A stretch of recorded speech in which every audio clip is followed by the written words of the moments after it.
Kereta rel listrik pernah menjadi simbol kemasyhuran Batavia. Bahkan, jalur KRL Jakarta Bogor yang kini menjadi andalan para komuter sudah ada sejak tahun 1930.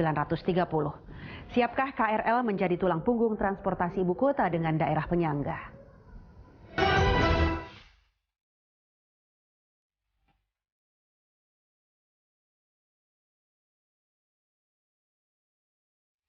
Saya harus apresiasi tentang transportasi kereta nih. Luar biasa. Zamannya dulu waktu saya naik awal-awal naik kereta itu tahun 2011-2012an itu dari rumah ke kantor itu butuh 15.000 pulang pergi. Sekarang cuma 7.000. Jadi keberangkat 3.500, pulang 3.500. Benar-benar happy banget gitu ya.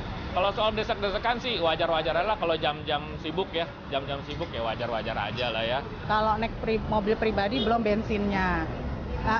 Bensinnya saya kurang lebih ya taruhlah misalnya 50.000. Terus kemudian kalau saya berangkat pagi itu kan memang kalau di bawah jam 7 memang saya nggak kena 3-in-1. Kalau saya kena 3-in-1 aja saya harus bayar 3-in-1 itu 20.000. Udah berapa? PP udah berapa? Terus kemudian saya untuk mempersingkat waktu saya naik tol.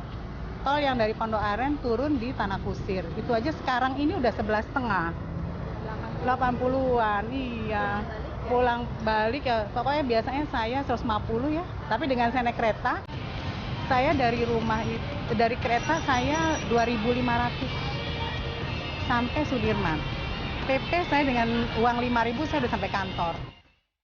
Kereta rel listrik adalah transportasi publik paling tua di Jakarta, bahkan di Indonesia. Tahun 1925, kereta listrik sudah menghubungkan stasiun Mester Cornelis yang kini dikenal dengan stasiun Jatinegara menuju stasiun Tanjung Priuk. Bahkan jalur kereta listrik Jakarta Bogor yang jadi andalan hingga kini rampung pada 1930. KRL ini jadi yang utama. Dari segi waktu dia yang paling cepat dibandingkan dengan moda-moda yang lain. Dan relatif nyaman kok. Relatif aman, nyaman. Jadi berapapun kita beli, KRL-nya tidak akan pernah bisa mencukupi kebutuhan Jabodetabek. Yang sekarang ini baru tercover itu baru sekitar 5% dari orang yang hilir mudik di Jabodetabek naik KRL. Kini di Jabodetabek, jalur KRL membentang mulai dari Bogor, Jakarta, Bekasi, Jakarta, Maja, Jakarta, Tangerang, Jakarta, dan jalur lingkar. Akhir 2014, frekuensi KRL ditambah menjadi 739 perjalanan tiap harinya. Kereta Jabodetabek beroperasi dari pukul 4 dini hari hingga setengah jam sebelum hari berganti. Nah, karena kita udah beli sampai 600 lebih, penumpangnya itu udah naik 2 kali lipat. Dari yang sebelumnya 300.000 per hari, sekarang udah sampai 600 sampai 700.000 per hari. Naik terus. Tahun ini itu diperkirakan 800.000 lah per hari. Gitu. Per hari loh. Ya, mungkin ini adalah moda yang paling banyak mengangkut orang dalam satu hari. Yang paling sibuk mengangkut orang dalam satu hari. April 2015 ini akan datang lagi sekitar 180 unit kereta bekas dari Jepang. Selalu kereta bekas karena tarifnya masih murah. Kalau tarifnya mahal, saya mampu beli yang baru. Tapi karena tarifnya murah, kita nggak bisa beli kereta baru. Nanti pengembaliannya lama sekali, panjang sekali. Jadi selama tarif KRL seperti ini, ya kita cuma mampu beli kereta bekas. Sejak Oktober lalu, tarif KRL untuk 5 stasiun pertama naik dari Rp2.000 menjadi Rp5.000. Sementara untuk tiap 3 stasiun berikutnya, tarifnya tidak berubah, Rp500. Tapi tarif yang berlaku untuk penumpang tetap, karena kenaikan tarif ditanggung pemerintah melalui mekanisme Public Service Obligation. Dari Rp1,2 triliun total dana PSO 2014, KRL Jabodetabek mendapat jatah Rp640 miliar. Lantaran murah dan bebas macet, jumlah penumpang KRL selalu bertambah.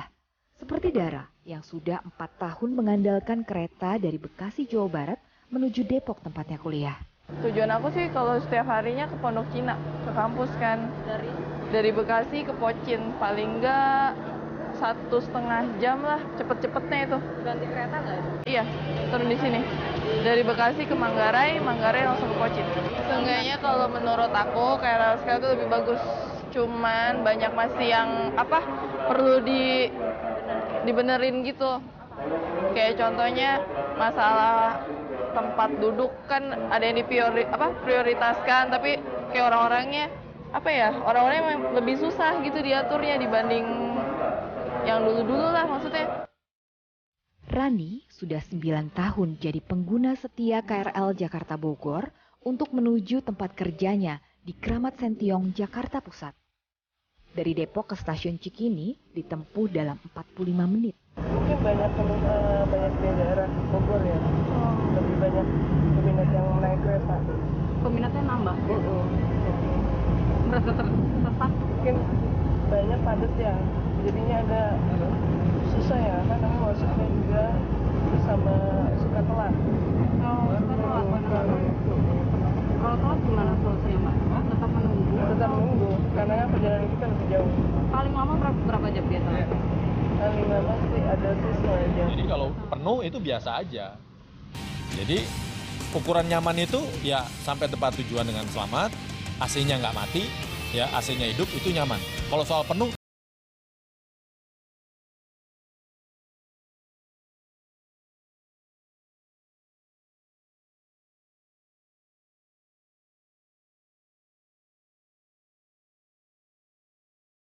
alot dengan daerah-daerah penyangga gitu. Nah makanya kemarin di Kementerian Menko Ekonomi, saya diundang membahas tindak lanjut daripada, dulu namanya kan sudah ada konsep OTJ, jadi Otorisasi Transportasi Jabodetabek. Nah sekarang berubah nama jadi PTJ apa nggak tahu ya, PTJ barangkali. Nah kalau ini bisa terbentuk, ini memang langsung dia di bawah Menteri Perhubungan, tapi dia bisa mensteering daerah penyangga gitu. Jadi konsepnya nanti satu. KAI Komuter Line Jabodetabek menargetkan 1,2 juta penumpang terangkut tiap hari pada 2020.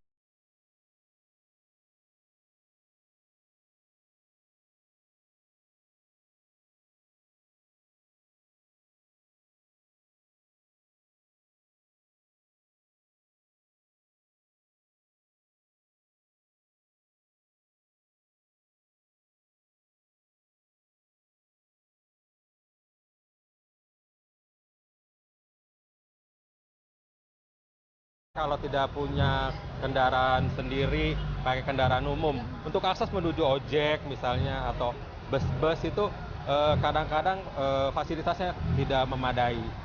Tidak ada pangkalan ojek misalnya, terus angkutan tidak ada haltenya sembarangan.